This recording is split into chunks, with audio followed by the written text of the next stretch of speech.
चर्चा जो है कराई जाए। और कल भी हम लोग जो है स्पीकर महोदय से बाहर भी मिले, हम लोग सदन के अंदर मिले और अपना प्रस्ताव को पूरे विपक्ष के लोगों ने रखा। और आज हमको उन्हीं की अनुमति से आज सदन में बोलने का मौका मिला।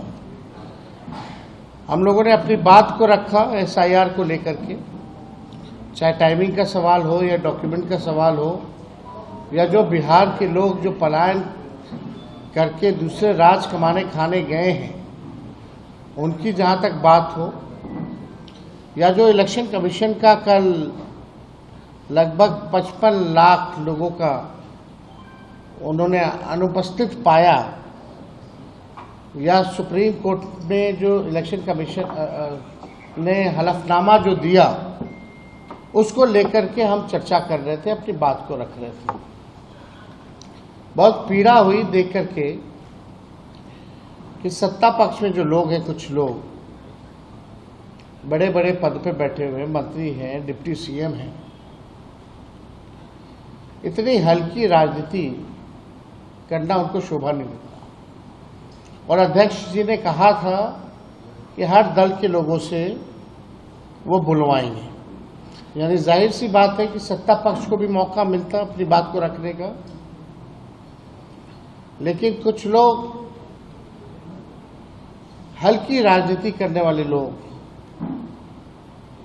सदन की गरिमा को गिराने का काम करते हैं। अगर आप पूरा देखें तो अध्यक्ष महोदय ने डिप्टी सीएम को भी फटकार लगाई, कई मंत्री को भी फटकार लगाई कि सदन का संचालन का काम उनका है या नीचे बैठे हुए डिप्टी सीएम या मंत्रियों का है। हम तो अनुमति से बोल रहे थे, लेकिन डिप्टी सीएम का कमेंट आता है जो विजय सिन्हा है, जिनको कुछ आता जाता नहीं है, बकवास करने में दिलचस्पी रहती है, हाईलाइट कैसे रहे, कैमरे के सामने बस कैसे बने रहे, खबरों में कैसे रहे, दिन भर उनका काम इसी पर है। और उनका बयान आता है कि यही बोलता रहेगा, खैली कितना बोलेगा, क्यों बोलने दिया जा रहा है। इस तरह का बयान कितना अमर्यादित है। सदन में अगर विपक्ष का नेता नहीं बोलेगा तो बोलेगा कौन? सवाल अगर विपक्ष नहीं पूछेगा तो जवाब कौन देगा, जब सवाल ही नहीं पूछे जाएंगे तो।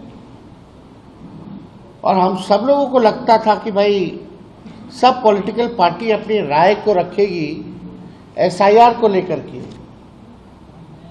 तो बात वहां उखड़ करके आई। आप लोगों ने अगर गौर किया होगा तो कि हमने कहा कि सूत्रों पर ये दोनों उप मुख्यमंत्री जो हैं बयान देने लगते हैं। इन लोगों ने बयान दिया कि भाई बांग्लादेशी हैं, फर्जी वोटर हैं, नेपाल के हैं, म्यांमार के हैं। और जब हमने सबूत दिखाया, ये बताया कि सुप्रीम कोर्ट के में जो इलेक्शन कमीशन ने एफिडेविट दिया है, हलफनामा जो दिया है 700 भी ज्यादा पन्नों का, उसमें कहीं भी विदेशी नागरिकों वोटरों का जिक्र इलेक्शन कमीशन ने नहीं किया है। जब किया ही नहीं तो इस तरह का बयान महत्वपूर्ण पद पे बैठा हुआ व्यक्ति इस तरह की राजनीति अगर करता है तो इसका खंडन होना चाहिए। यही बात हमने कहा कि भाई बीजेपी के भी कई हजार बीएलए हैं और उन लोगों ने भी कभी भी विदेशी नागरिक या फर्जी वोटर के बारे में आज तक चुनाव आयोग में कंप्लेन नहीं किया।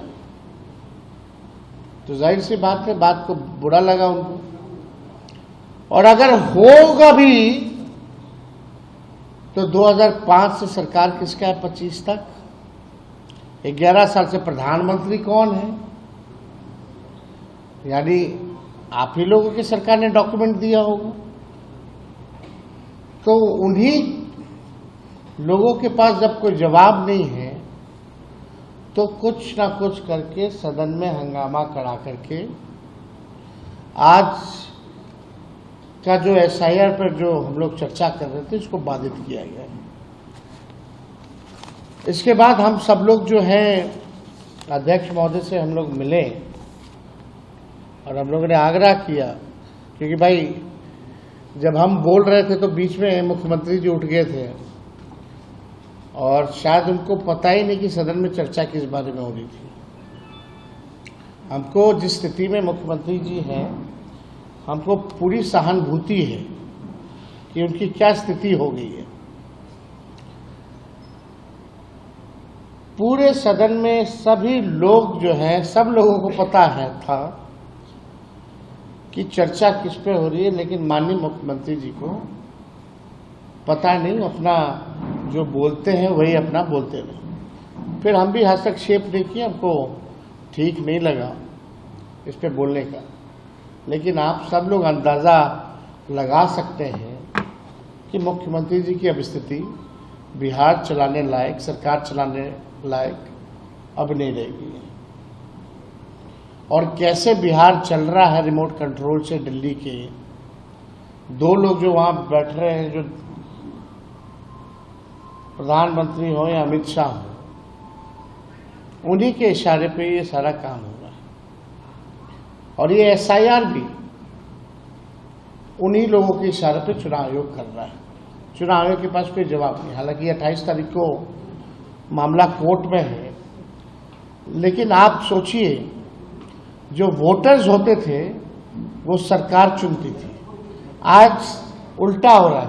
अब सरकार में बैठे लोग वोटर चुन रहे हैं। Subscribe to One India and never miss an update. Download the One India app now.